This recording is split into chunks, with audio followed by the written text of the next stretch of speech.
Bien, buenas noches, hermanos. Vamos a comenzar el estudio y vamos a partir con una oración. Señor, te damos gracias en esta tarde, noche, ya aquí en nuestra ciudad, en nuestra iglesia, Padre. Queremos darte gracias por la libertad que tenemos de reunirnos, de poder aprender. Te pido, Señor, que bendigas la vida de cada uno de los que estamos esta tarde aquí, Señor, en nuestra iglesia y los que nos ven a través de nuestra señal. Bendito Señor, dejamos todo esto en tus manos, en el nombre de Jesús. Amén. Amén. Bueno, el día de hoy vamos a hacer un resumen de las 7 fiestas del Señor. Y nosotros nos recordamos que este estudio está inserto dentro de lo que es las raíces hebreas del Nuevo Testamento. Y el propósito, o uno de los propósitos centrales, es justamente que nosotros nos sintamos parte, porque lo somos, de esto que está acá, que es esta menorá de 7 brazos, donde están representadas las 7 fiestas del Señor. ¿Ya? Cada una de ellas, como vamos a repasar el día de hoy, tiene un cumplimiento profético y claramente nosotros tenemos ya una perspectiva histórica de las 4 primeras, que son las fiestas de la primavera, y estamos esperando el cumplimiento de las 3 últimas, que son las fiestas del otoño. También en la Biblia no aparecen 2 fiestas que celebran los judíos y que a veces también nos llevan a confusión. No son parte de esto, y son la fiesta del Purim y la fiesta del Hanukkah o fiesta de las luces. No sé si ustedes han visto menorás que tienen 9 brazos y no 7. Bueno, esas de 9 brazos la incluyen estas 2 fiestas, como digo, el Purim. Ahora, ambos eventos aparecen en la historia bíblica, pero no fueron designados por Dios, sino que fue una forma de celebración del pueblo en sí. El Purim fue, recuerdan ustedes, que es la liberación de Israel, o de los judíos en este caso, de manos de la matanza de Amán, que en el tiempo de la reina Esther y todo lo que hemos visto. Y la otra, el Hanukkah, que corresponde a la época, bueno, el Hanukkah corresponde ya más cerca de la época de Jesús, a la época del tiempo de los macabeos, cuando se limpia el templo de la abominación desoladora que en ese momento hizo el rey griego Antíoco Epífanes II. Entonces, esas son 9 festividades oficiales que aparecen, pero estas son las fiestas del Señor. Y vamos a ir al Levítico 23, donde están descritas. Hoy día yo quisiera que pudiésemos también hacer preguntas que ustedes pudieran tener quizás a mano o pensarlas para, digamos, finalizar este ciclo con este pequeño resumen. Así es que vamos a ir a Levítico 23, versículo 1 al 4, perdón. Habló Jehová a Moisés diciendo: habla a los hijos de Israel y diles: las fiestas solemnes de Jehová, las cuales proclamaréis como santas convocaciones, serán estas. 6 días se trabajará, mas el 7º día será de reposo. Santa convocación, ningún trabajo haréis. Días de reposo es de Jehová en donde quiera que habitéis. Estas son las fiestas solemnes de Jehová, las convocaciones santas, a las cuales convocaréis en sus tiempos. Ya. Entonces, lo primero que nosotros vemos es que dice claramente: habló Jehová a Moisés. O sea, esto viene de Dios al profeta Moisés. Y Moisés se lo comunica al pueblo y por extensión a nosotros. Lo primero que dice: habla a los hijos de Israel, el versículo 2, y diles: las fiestas solemnes de Jehová. Estas no son fiestas de los judíos. Estas son fiestas establecidas por Jehová a su pueblo. A su pueblo. También uno de los propósitos del estudio es que nosotros entendamos que Dios tiene un solo pueblo, no tiene 2 pueblos. La palabra cristiano es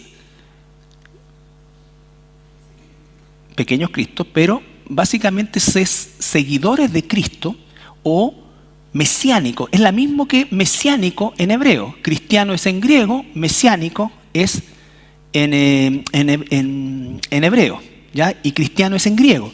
Entonces, no es que somos los cristianos y ellos son... No, nosotros somos mesiánicos también. Por supuesto que sí. El punto es que hay una parte del pueblo de Dios que todavía no reconoce a su Mesías, pero en algún momento lo va a hacer. Nosotros reconocemos a nuestro Mesías, entonces no son dos pueblos. Eso también es súper importante y no es para judaizar la iglesia, sino para entender que la iglesia, ¿no es cierto?, la eclesía es lo mismo que la sinagoga del tiempo del Antiguo Testamento. Es la congregación o la asamblea de los hijos de Dios, ya sea del Antiguo Pacto, del Nuevo Pacto, pero un solo pueblo. ¿Cuál es la diferencia? Que nuestros hermanos o la parte del pueblo del sur, recuerden, Judá, no reconoce aún al Mesías. Y es lo que estamos viendo en Romanos. Están endurecidos, pero por un tiempo. ¿Con qué propósito? Con el propósito de que nosotros entráramos. Vale decir, les tapó los ojos a estos para que nosotros viéramos. Pero un día también se los va a destapar. ¿Ya? Entonces, somos un mismo pueblo. Vuelvo a insistir, no para judaizar la iglesia desde el punto de vista de incorporar religión judaica, porque esa religión judaica ni siquiera es la forma, digamos, de servicio que existía en el Antiguo Testamento, ni en la época de Moisés con el tabernáculo, ni en la época del templo. ¿Ya? Lo que nosotros vemos hoy día es un judaísmo rabínico, lleno de tradiciones, de Talmud, sus vestimentas, sus hábitos, ¿no es cierto? Aunque usan el Antiguo Testamento, más bien, como pasa con el catolicismo romano, ellos viven básicamente por sus tradiciones, ¿ya? Algunas de ellas llevadas a un extremo. Entonces, eso tenerlo con mucha claridad, ¿ya? Entonces nosotros, o para nosotros, también son estas fiestas, ¿ya? Entonces dice eso. Y lo primero que en el versículo 3 no instituye una fiesta, lo que instituye es el día de reposo, Porque en el versículo 4, ahí sí, vuelve otra vez al tema de la fiesta y dice, estas son las fiestas solemnes de Jehová. El día de reposo no es parte de la fiesta. El día de reposo está instituido justamente eso porque es el semanal o el día semanal que se tiene para el descanso y dedicación principalmente a Dios, ¿ya? Ahora, recuerden que la palabra sábado no significa Shabbat significa descanso. Y en este entonces, si nosotros leemos el versículo 5, dice, en el mes primero, a los 14 del mes, ni los meses, ni los días tenían nombres originalmente. El séptimo día de ellos es de acuerdo al calendario de ellos, que equivale al sábado nuestro. Pero de acuerdo al calendario que nos rige a nosotros, el séptimo día es el domingo. ¿Se entiende? Entonces, esto no es que, bueno, que el sábado, que esto, que cambiaron. No. El séptimo día para nosotros, según nuestro calendario, es el domingo. ¿Qué es lo importante? No es si es sábado o domingo, lo importante es ¿qué hacemos ese día? ¿Realmente descansamos en el Señor? ¿Realmente dedicamos tiempo a Dios? ¿Dedicamos tiempo a la comunión con Dios? ¿O no? ¿Me entiendes? Entonces, todas esas cosas son importantes porque lo que está instituido acá es que al séptimo día se descansa. Y de acuerdo al calendario judío, hebreo, israelita, el séptimo día de ellos es el sábado. Por lo demás, los nombres de los días son nombres ya del tiempo greco-latino y corresponden, recuerda ustedes, a deidades. Lunes, la luna, Marte, Mercurio, Júpiter, Venus, Saturno. ¿Ya? Entonces, esos nombres tampoco están aquí. Acá dice a los 15 días del mes primero. Esa es la forma en que Dios lo establece. ¿Ya? Y comienza el versículo 5 En el mes primero, a los 14 del mes, entre las 2 tardes, Pascua es de Jehová. Y a los 15 días de este mes es la fiesta solemne de los panes sin levadura a Jehová. 7 días comeréis panes sin levadura. El primer día tendréis santa convocación, ningún trabajo de siervos haréis. Y ofreceréis a Jehová 7 días ofrenda encendida. El 7º día será santa convocación, ningún trabajo de siervo haréis. Y habló Jehová a Moisés diciendo: habla a los hijos de Israel y diles: cuando hayáis entrado en la tierra que yo os doy, y seguéis su mies, traeréis al sacerdote una gavilla por primicia de los primeros frutos de vuestra siega. Ya, ahí nomás. Entonces, lo primero que va a decir es que comienza con la fiesta de Pascua. La fiesta de Pascua o Pesaj da inicio al año y además es la primera fiesta de la primavera, ¿ya? Cuando nosotros hablamos de fiestas o convocaciones, recuerden que hablamos de la palabra Moed, ¿ya? Y el plural es Moedim. La primera vez que se nombra es en Génesis 1:14, cuando está hablando de las Moedim, que se tradujo estaciones, desde el punto de vista de las épocas en cuestión, ¿no es cierto? ¿Qué significaba esto? Significa que Dios estableció 4 períodos dentro del año que nos da, en los cuales va a haber un verano, ¿no es cierto? Perdón, una primavera, un verano, un otoño y un invierno. Si lo hacemos en el orden hebreo, en el orden nuestro es verano, otoño, invierno, primavera. En el orden de Dios es primavera, verano, otoño, invierno, ¿ya? Pero son estaciones, vale decir, son periodos que están establecidos, con tiempos establecidos, con aspectos propios establecidos, ¿ya? Y dentro de esos momentos estableció que también entrarían sus celebraciones.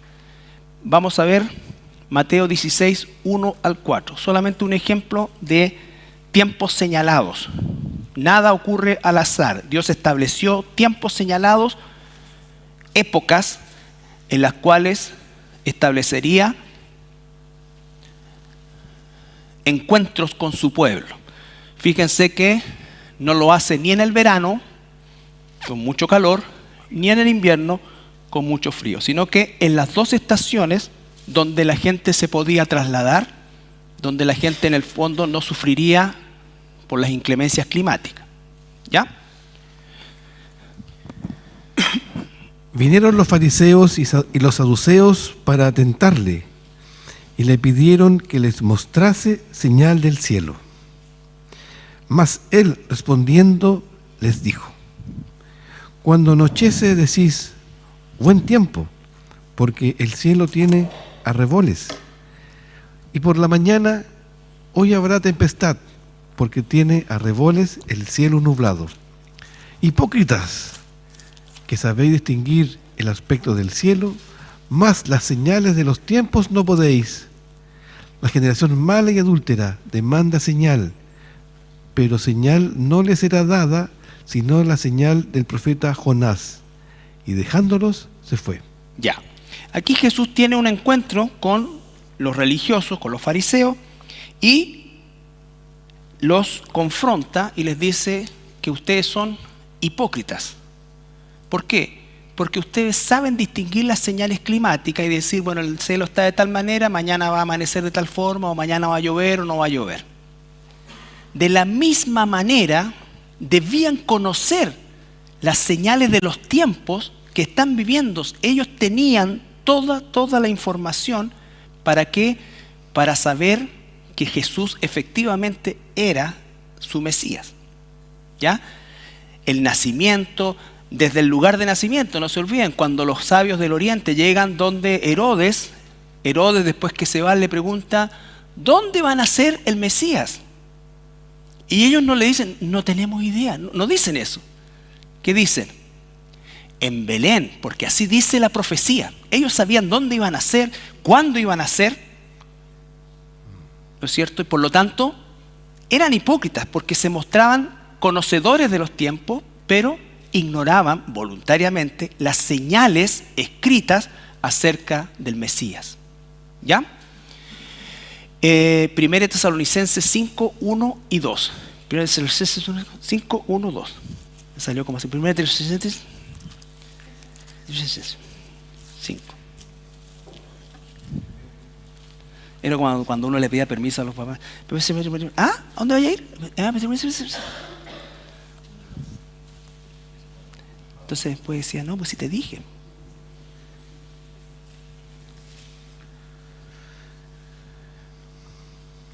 Pero acerca de los tiempos y de las ocasiones, no tendréis necesidad, hermanos, de que yo os escriba, porque vosotros sabéis perfectamente que el día del Señor vendrá así, como ladrón en la noche.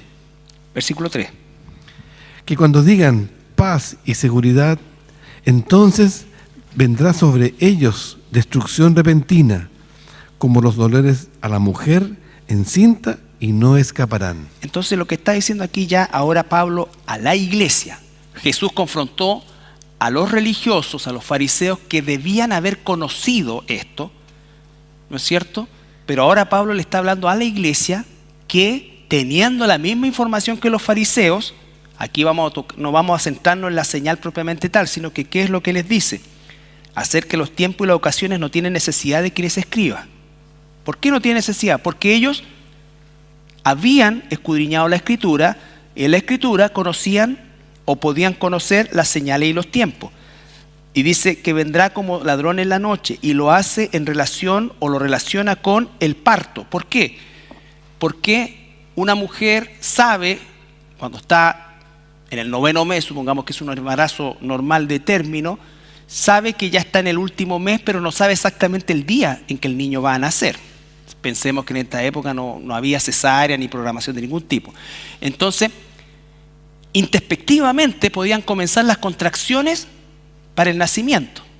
Entonces, así se está refiriendo a eso. Pero, ¿qué es lo que le está diciendo? Que ellos saben que hay un proceso que está terminando. Por eso es que habla del embarazo. Es un proceso cronológico sabido y que se sabe que va a terminar en algún momento de ese 9º mes. No era algo que tenían que adivinar. No sabían exactamente el momento preciso, pero conocían perfectamente la época. Entonces le dice, no tengo necesidad de que les diga. Porque si yo le digo a una mujer, no tengo necesidad de decirte que al 9º mes va a nacer tu hijo. ¿No es cierto? Sabe que va a nacer. Hoy día sabe exactamente qué es lo que está pasando en el 1º, 2º, 3º, 4º mes. Pero en ese tiempo ya, al final del momento, sabía que ya estaba en la época. Entonces, a eso se está refiriendo. Esas son las moed. Son momentos específicos determinados por Dios en el cual Él se encuentra con su pueblo. ¿Por qué vemos esta exactitud? Porque las fiestas del Señor se cumplen, en primer lugar, en un sentido histórico. ¿Ya? Se cumplen específicamente en un tiempo histórico. Y ellos, los judíos, los israelitas, celebran el evento de la liberación de la esclavitud de casi 4 siglos en Egipto, ¿ya? Y su paso de 40 años en el desierto, ¿ya? Ellos salieron de Egipto, nosotros no estábamos ahí, pero esto también es parte de nosotros, porque Abraham tampoco estuvo ahí, y ellos descienden de Abraham, y nosotros también somos hijos de Abraham por la fe, ¿ya? Entonces, tiene también un aspecto agrícola. Leí a Sergito en el capítulo 23 de Levítico, en el versículo 8, dice, cuando entren en la tierra prometida, vale decir, cuando ya se establezcan, comienza el proceso o la mutación de nómadas en el desierto a establecerse, y ahí empieza la agricultura. Entonces se incorpora también el aspecto agrícola. Recuerden, la Pascua es las primicias de la cebada, Pentecostés es la primicia del trigo, trompetas y Yom Kippur son ya las 3 últimas fiestas. Yom Kippur y Tabernáculos son cosecha de frutos, higos, ese tipo de cosas, ¿ya? Entonces se relaciona también con la agricultura, pero todo está ordenadito.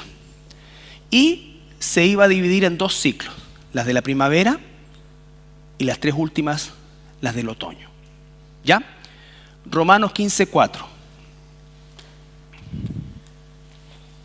Entonces las fiestas somos nosotros, pueblo de Dios, y estas moed, estas citas divinas que se cumplieron históricamente, que tenían un sentido agrícola, pero que también tenían un sentido profético, con un cumplimiento futuro. Todas estas fiestas apuntan a la obra de Jesús, ¿ya? Por eso es que son parte nuestra también. Lucas 15:4. Romanos 15:4. Muy bien, era para ver si estaban atentos. Porque las cosas que se escribieron antes, para nuestra enseñanza se escribieron. Un momento, las cosas que se escribieron antes.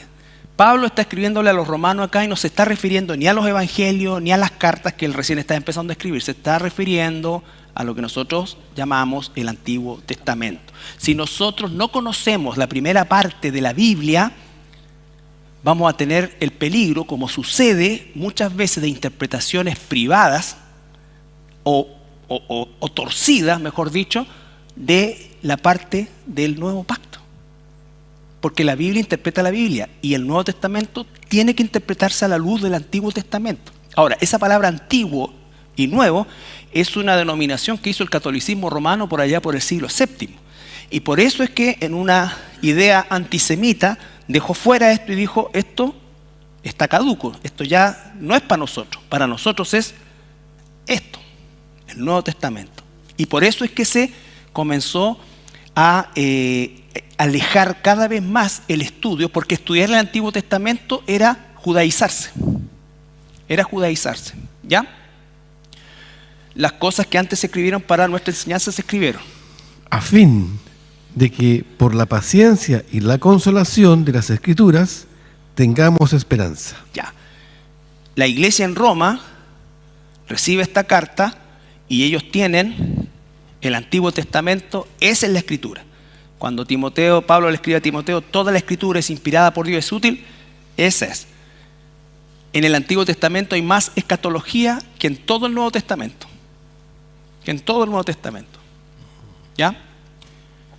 Lucas 24:44, ahora sí.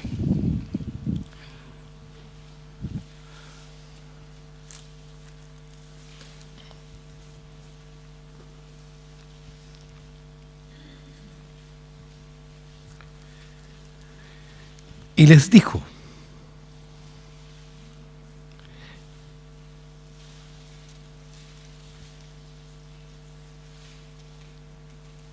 estas son las palabras que os hablé,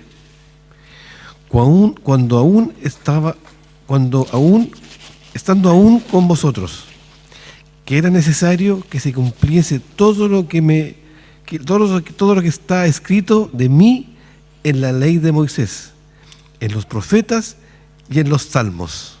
Ya, recuerden, Jesús vivió bajo la ley, ¿no es cierto? Y acá ya les está diciendo, ¿a quiénes les está diciendo?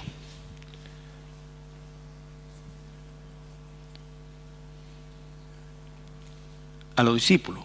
¿Y en qué momento?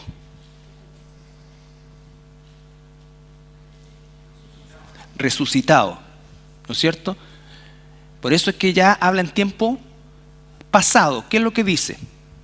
Otra vez, Sergito, por favor. Y les dijo: estas son las palabras que os hablé. Que os hablé.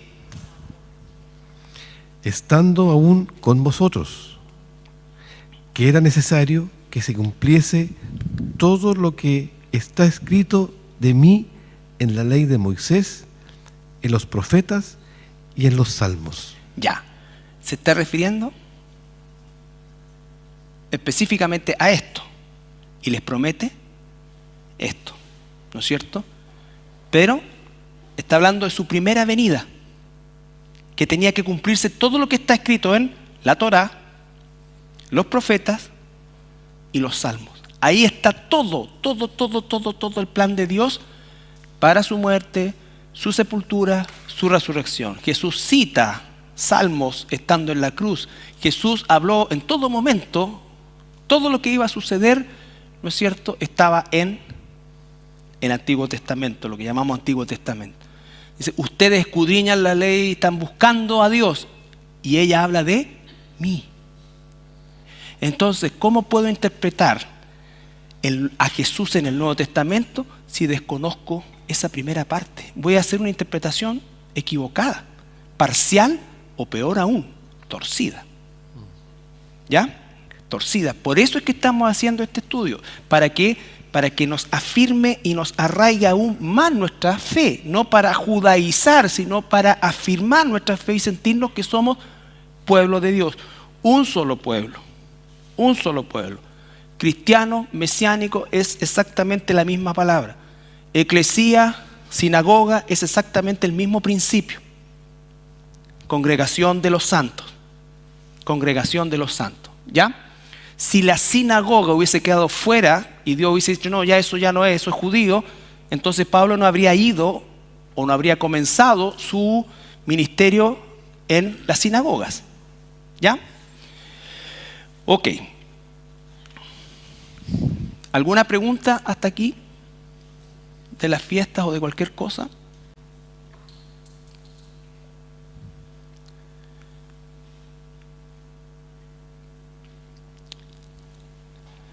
Perdón. Sí, ya. Vamos a... Esto es el libro de Éxodo. En realidad, ustedes lo pueden buscar. La Pascua representa el sacrificio del Cordero, ¿no es cierto?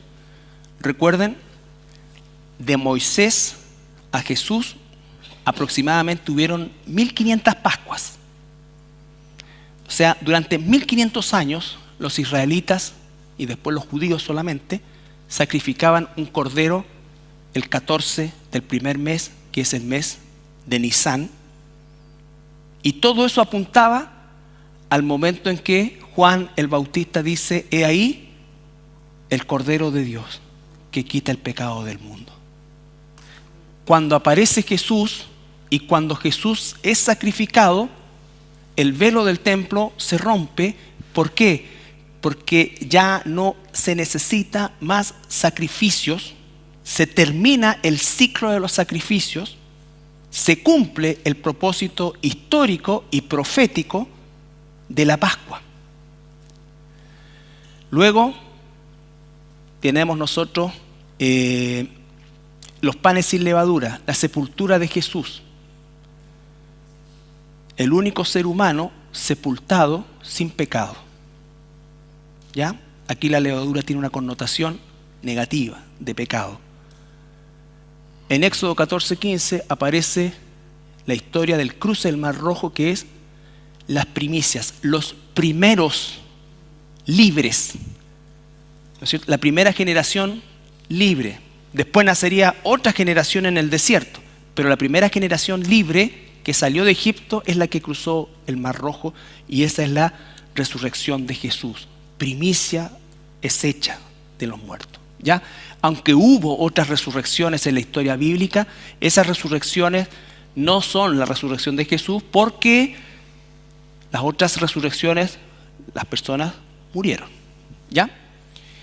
Y en el Éxodo 19, capítulo 19 y 20 está la entrega de los 10 mandamientos. Recuerden, cuando Israel llega a los pies del monte Sinaí, Moisés sube y después de 50 días baja con las tablas de la ley, los 10 mandamientos, y se cumple eso cuando viene en Pentecostés, y que está en el libro de Ezequiel y Jeremías claramente establecido, que dice, ya no escribiré en piedra, sino que escribiré mi ley en mi ley me salió como el presidente, no, mi ley en sus corazones, ¿no es cierto? Acá por medio del Espíritu Santo. el Espíritu Santo, entonces el que habita, escribe la ley de Dios en mi corazón, está dentro de mí.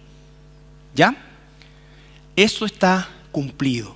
El Señor, todas estas 4 celebraciones, las resumió en un solo memorial. Por eso es que nosotros recordamos la Pascua y están Pascua, primicia, Pascua, panes y levadura y primicia son lo que celebramos cada año en Pascua, ¿no es cierto?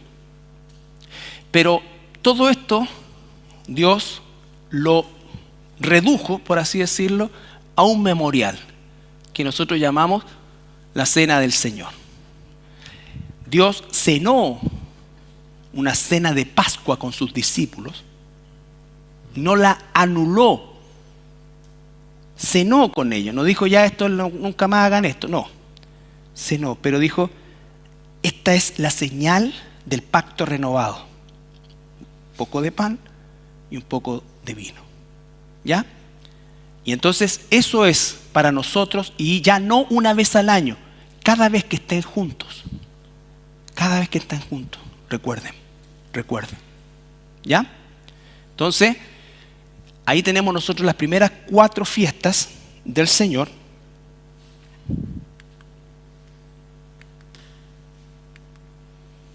Que corresponden hasta aquí. Pentecostés es la interfase entre la primavera y el otoño. ¿Ya? Faltan estas 3.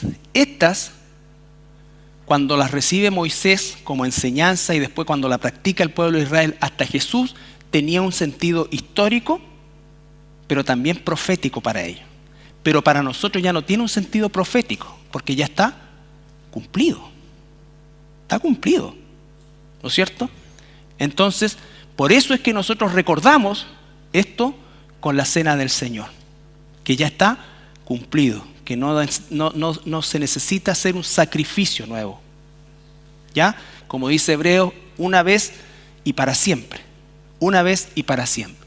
Pero los 1500 sacrificios de Pascua anteriores, todos ellos apuntaban al sacrificio de Jesús. Esto, por eso que tiene que ver con nosotros. Estas no son fiestas de los judíos, estas son las fiestas del Señor para su pueblo. Se las dio inicialmente a Israel, pero a través de eso a todos nosotros. Nosotros, de hecho, tenemos un entendimiento hoy claro de lo que es esto, no así la casa de Judá. ¿Ya?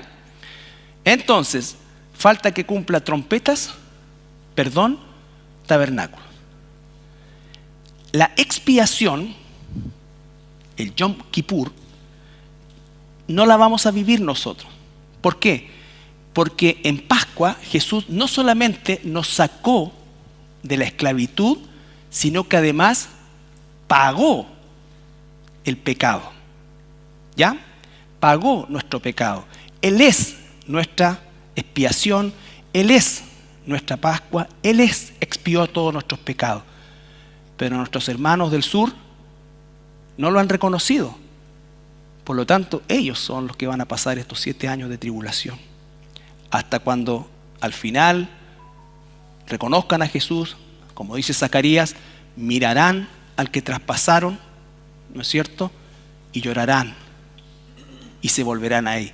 Y como dice Romano, en ese momento todo el Israel que en ese momento exista será salvo, reconocerán a Jesús.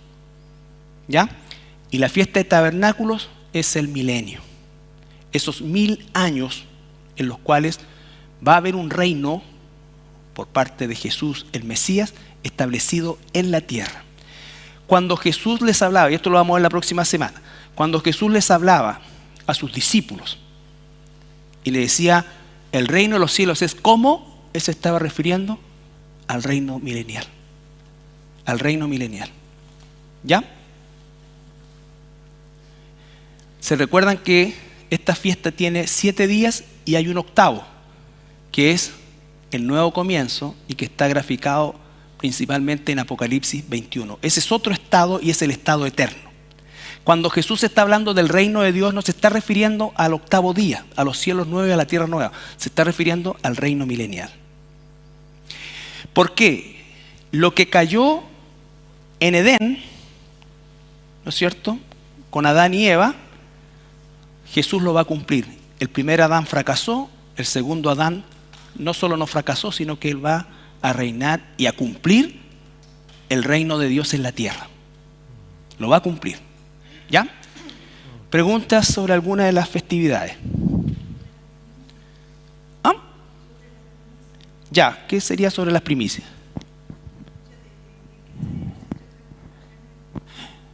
Las primicias, la pregunta es ¿de qué se tratan las primicias? Las primicias son una celebración agrícola. Recuerden que se incorpora la celebración agrícola, todavía en Israel, de la cosecha de la cebada.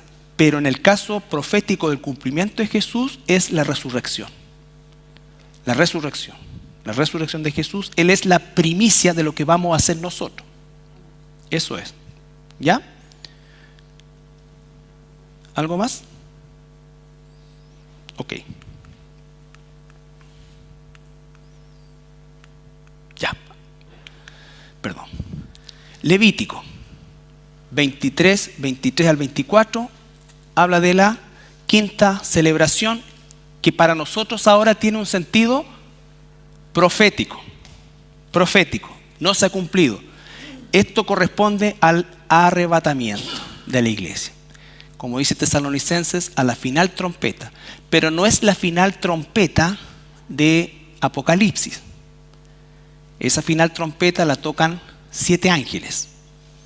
La final trompeta a la que se refiere acá es la trompeta de la fiesta de las trompetas, donde habían 100 toques durante el periodo y el último toque era la finalización de la fiesta y que va a corresponder al arrebatamiento.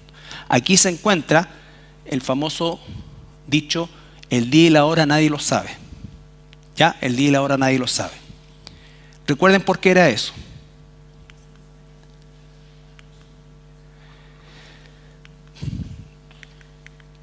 Bueno, el tiempo,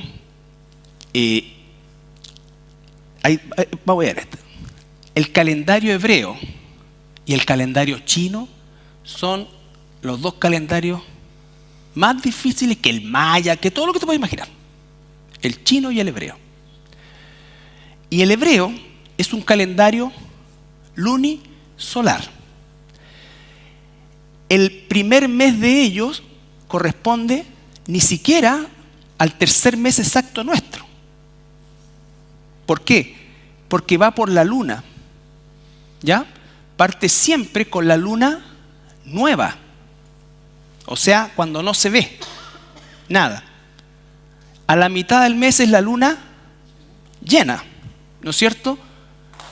Y cuando se vuelve a perder la luna e iniciar el otro mes, es a la mitad del mes gregoriano nuestro.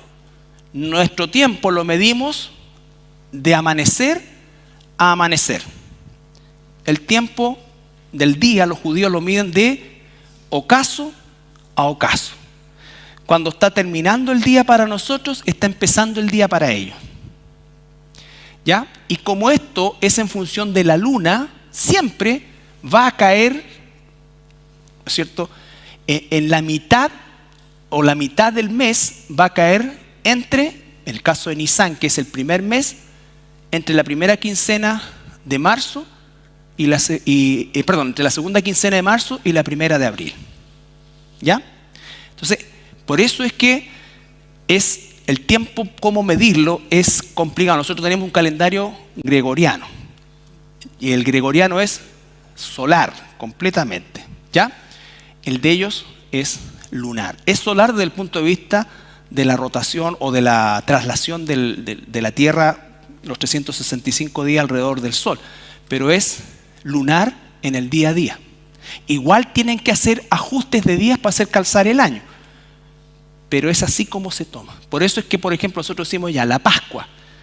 La Pascua puede ser acá o puede ser acá, va a depender, pero siempre es el día 14.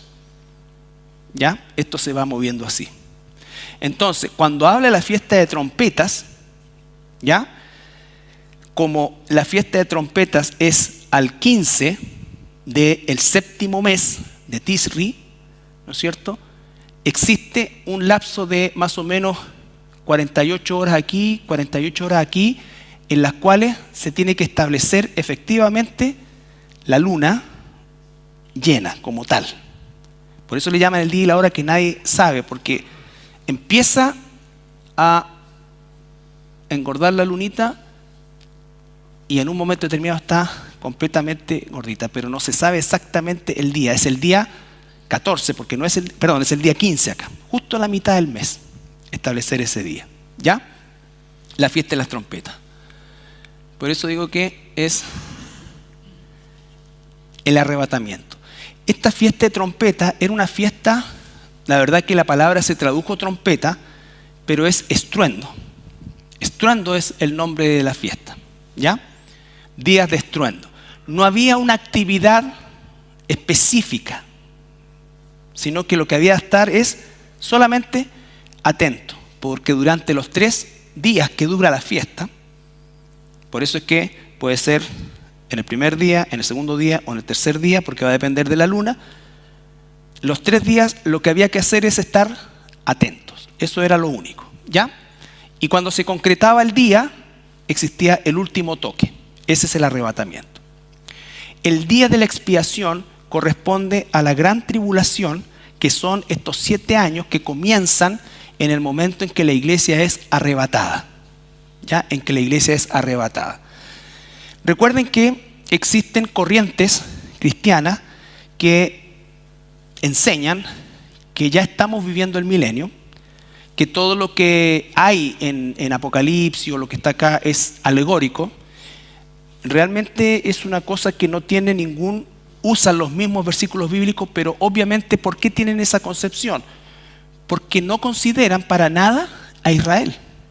Porque para ellos están en la teología, o lo que se llama la teología del reemplazo. La iglesia reemplazó a Israel. Entonces, lo que tengo que hacer para poder hacer calzar las cosas es, entre comillas, alegorizar todo.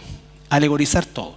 Según ellos, los eventos que relata el Apocalipsis son lo que ocurrió el año 70 después de Cristo con la destrucción de Jerusalén, todo. Pero vemos que los eventos del Apocalipsis no solo son tremendamente catastróficos, sino que tienen un carácter mundial, global. ¿Ya?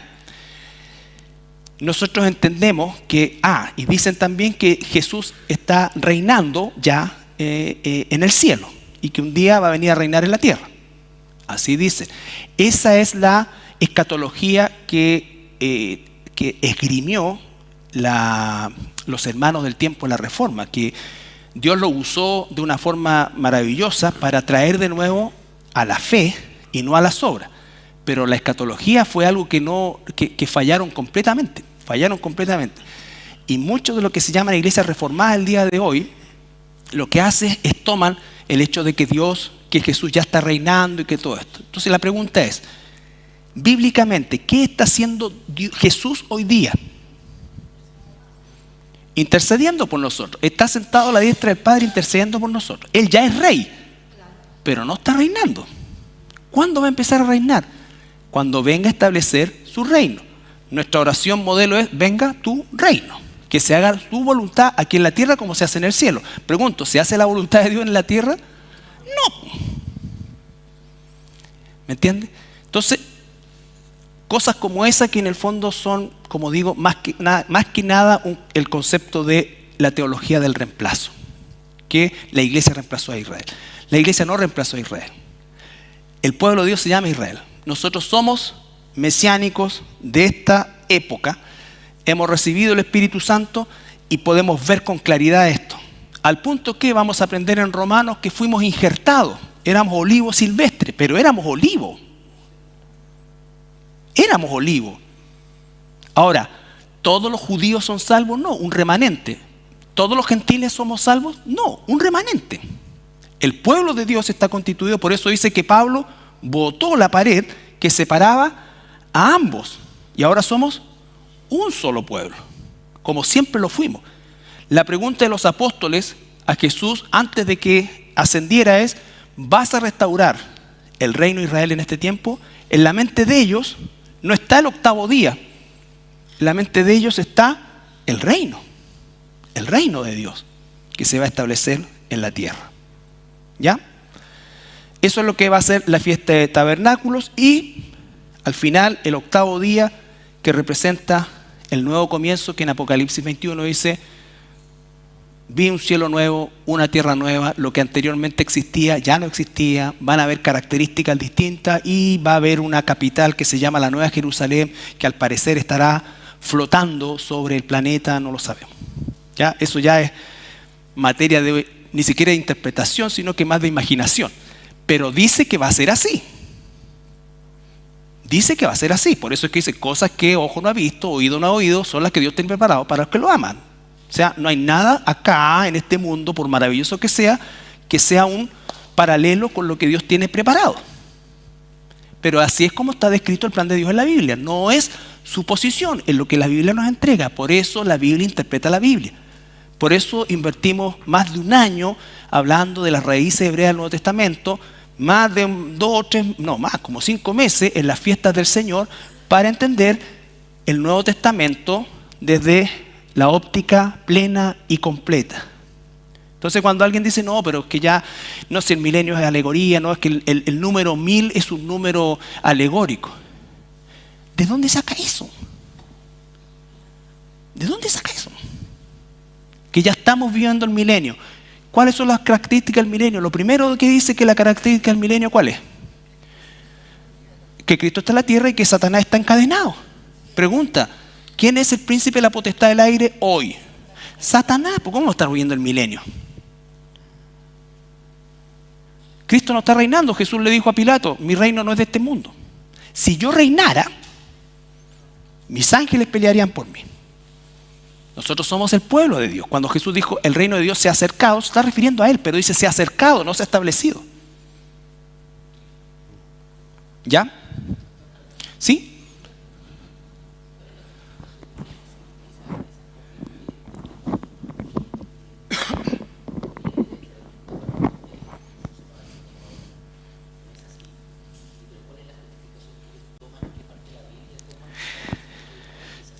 Toman versículos muy parecidos, pero los alegorizan, en el sentido de que decir, por ejemplo, que el milenio es un número, o es un número figurativo, que no es literal. ¿Ya? Por ejemplo, toman versículos muy parecidos a los nuestros, pero obviamente dejando afuera todo el plan de Dios con Israel. Por ejemplo, si tan solo entendieran las fiestas del Señor, sus cumplimientos y todo, no podrían alegorizar eso y no pueden sacar a Israel. Si el problema es que sacan a Israel de la ecuación. Y si tú sacas a Israel de la ecuación, puedes hacer y decir cualquier cosa.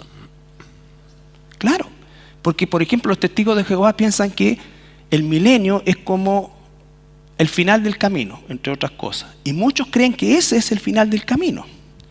Pero ¿y qué pasa con el octavo día? ¿Qué pasa con el Apocalipsis 21? Hay un juicio en 20 ante el trono blanco, se destruye lo que había, se hacen cielos nuevos, tierra nueva, bajo una nueva capital. ¿Eso qué es alegórico?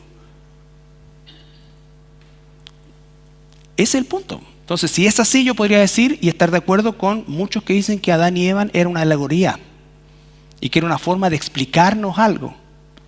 Bueno, si yo no creo que Adán fue un ser real, diría entonces que Jesús también fue un ser. De hecho, Jesús cita a Adán, entonces, no, o se toma la Biblia como es o no es. Por supuesto que hay aspectos culturales, todo, pero no hay ningún espacio para alegoría. Las parábolas no son alegorías, las parábolas son, ¿qué cosas? Son claramente enseñadas, son historias ficticias que representan una verdad. De hecho, la verdad es más grande que la historia.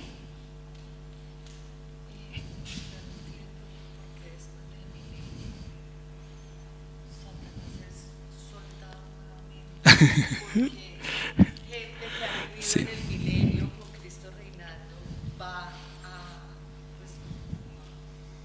A tener la posibilidad de rebelarse, sí. Ya. La pregunta es: ¿por qué va a ser soltado Satanás al final del milenio? Bueno, el por qué no tengo respuesta. ¿Ya? Pero el qué va a pasar es todas las personas que entren al milenio. Recuerden que los sobrevivientes de la tribulación van a entrar al milenio y se van a empezar a reproducir y van a adquirir un cuerpo adámico como al principio, ¿ya? Pero con la capacidad de elegir.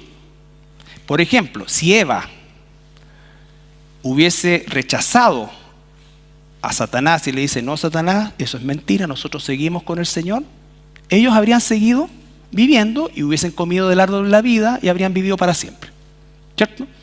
Pero ellos eran cuerpo físico.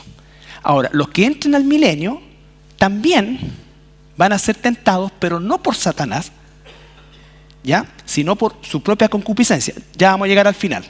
Por eso dice que el que peca en el milenio es porque se dio a la tentación del pecado y por lo tanto en ese momento hizo facto. Muere físicamente y su alma va al lugar de los muertos hasta salir para el juicio del trono blanco. Pero al final del milenio, probablemente eso sea a una escala muy inferior durante los 1000 años.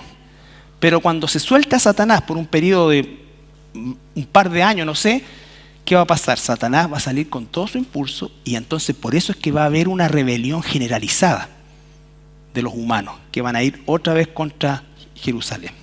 Y ahí van a ser todos esos destruidos. ¿Qué pienso yo? Esto es absolutamente paréntesis de lo que yo pienso. Es que definitivamente en ese momento Dios sepulta para siempre el cuerpo físico del ser humano para que quede exclusivamente el cuerpo celestial glorificado de nosotros. ¿Entienden? ¿Por qué? Porque el milenio es la restauración de lo que perdió Adán. Lo que perdió el primer Adán lo va a cumplir el segundo Adán, va a reinar. Pero aunque esté reinando Jesús, aunque Satanás esté encadenado, aunque las condiciones sean perfectas, la carne que cayó aquí nunca se recuperó. Aunque la restauraron. Exacto. O sea, la única forma era destruir definitivamente la carne y por eso pienso yo que va a soltar a Satanás y va a producirse otra vez la rebelión. Otra vez la rebelión. Lo que significa que necesitamos cuerpos glorificados para poder no tener ninguna posibilidad de pecar. Por eso es tan importante y esto nos tiene que traer tanta gratitud a nosotros, porque por eso dice: bienaventurados los que tenemos parte en la primera resurrección.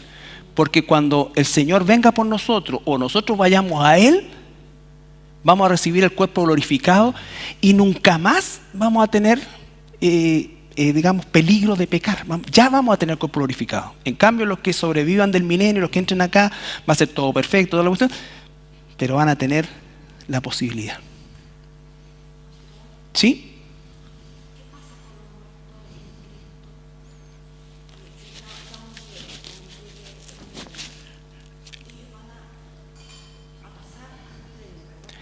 Los muertos de Cristo cuando llegue el milenio.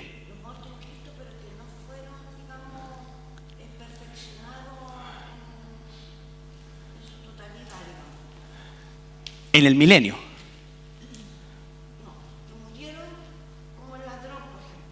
El ladrón en la cruz. Ya. Ah, no, pues ellos están ya en la presencia del Señor. Ellos están esperando cuerpo glorificado. Ahora van directo al Señor.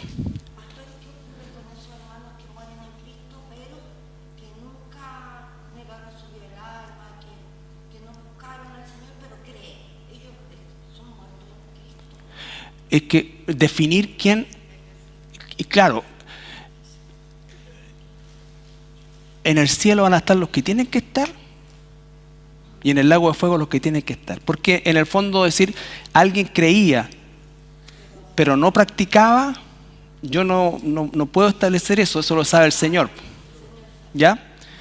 Entonces, lo que sí tengo tranquilidad, que los que van a estar con el Señor van a estar y los que no no van a estar. O sea, yo puedo engañar incluso uno mismo, creer que practica, que esto y engañar y en verdad no ser convertido, no sé cómo sería eso, pero a Dios no se nos va a pasar ninguno. De hecho, recuerda que al final del milenio no van a sobrevivir solamente creyentes o personas que se sacrificaron por el Señor, sino que van a sobrevivir personas también que no se convirtieron nunca y que sobrevivieron. Y ahí viene el juicio, se va a sentar el Señor y va a separar las ovejas para este lado y los cabritos para este lado. Y a los cabritos les va a decir: salgan de aquí, malditos, al fuego eterno preparado para usted y el diablo. ¿Ya? Ni ahí se va a colar gente. ¿Ya? Entonces, pero lo otro es como algo, uno tendría que emitir un juicio. Por eso dice la Biblia: por sus frutos se conoce. Si yo digo creer, mi vida tiene que mostrar fruto en esa dirección. Nunca vamos a ser perfectos, pero tiene que haber un fruto lo suficientemente claro para decir sí. ¿Ya? Ok. ¿Algo más? Ya, la próxima semana vamos a revisar algunas parábolas ya con una perspectiva hebrea. Cuando Jesús le hablaba a sus discípulos, el reino de los cielos es como, o la parábola de las 10 vírgenes, todos esos tipos de cosas son relacionados con el milenio. ¿Ya? Relacionados con el milenio. Ok. ¿Estamos? Bien.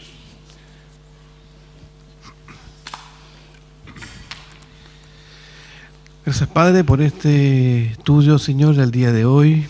Gracias por enseñarnos de tu palabra, Padre. Ciertamente son de ánimo, son de aliento, renueva nuestras fuerzas, de que toda tu palabra se cumple, Señor, y gracias porque tenemos el privilegio de ser tus hijos, Padre, y que en nosotros, Señor, tú derramas tu misericordia, tu gracia, Señor, y confiamos que todas estas fiestas, todas estas convocaciones, Padre, las podemos vivir, Señor, conforme a tu palabra. No merecemos nada, tú has derramado tu gracia y permite, Señor, que nuestra vida sea un fiel testimonio de eso, de obediencia, de agradarte a ti, Señor, de ser buen testimonio, de predicar las buenas nuevas, Señor, y de vivir conforme a tu palabra, Señor. Padre Santo, perdona, Señor, las veces que no hemos valorado las fiestas, tu sacrificio, Padre, y te rogamos, Padre, que hoy que sabemos un poco más, Señor, que te conocemos un poco mejor, podamos vivir vidas que sean de tu agrado, Señor. Estamos animados, renueva nuestras fuerzas, Padre, nuestros denuedos, y que esta palabra que el día de hoy hemos recibido se guarde en nuestra mente, en nuestro corazón, y ciertamente cuando vengan tiempos de tristeza, tiempos de angustia o tiempos de desolación para nuestras vidas, Padre, confiemos en que tu palabra se cumple para tus hijos, Señor. Dejamos esta oración delante de ti, en el nombre de Jesús. Amén.